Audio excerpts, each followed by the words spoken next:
Dave Weiss here for the Glue Bomb Show. Well, I've got a review for you today on this kit. The Atlantis Skorpion gasser. The folks at Atlantis sent this to me, and I'm really excited to have it put together. This is from their Keeler's custom line from Jim Keeler, and I have to tell you, it's a really cool build. I want to show it to you now.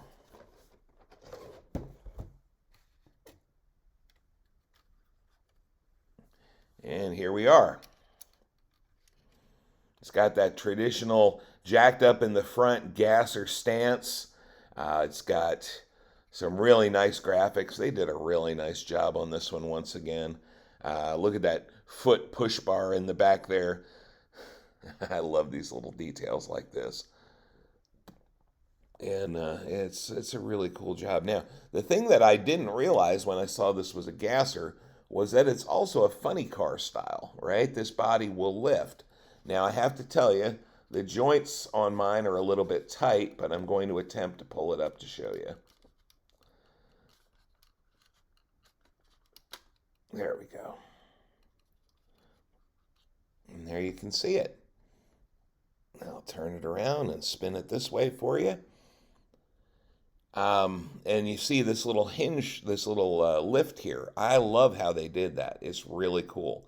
And it makes it that you don't need to have a stand. You can have it in or out. I prefer to have it sitting down like a gasser, but I really enjoyed this one. I made one mistake on it, which you can probably see, and that is I misread the instructions. And when after I mounted the engine, you put the headers on after you mount the engine, and I thought it was saying that they were to go under the frame rails, and actually they're to go over the frame rails and inside the steering rails. So I kind of have them on wrong. But by the time I went to try to remove it to fix it, the glue had set up pretty thoroughly on the engine, and I didn't want to lose it. So I stopped right there. So anyway, this is what we got.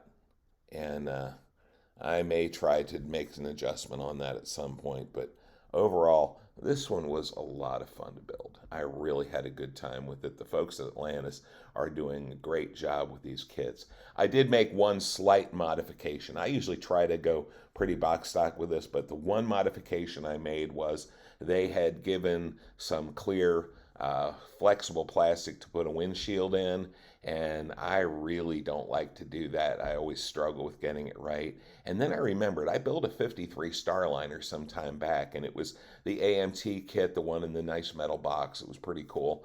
And they gave you the option of cutting the roof down and changing the roof line. And I did that. But that meant they had to give you an extra set of glass.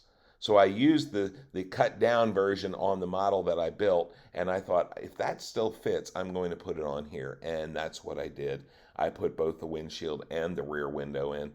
They don't fit exactly perfectly, but they're pretty close, and I think it looks pretty good like this.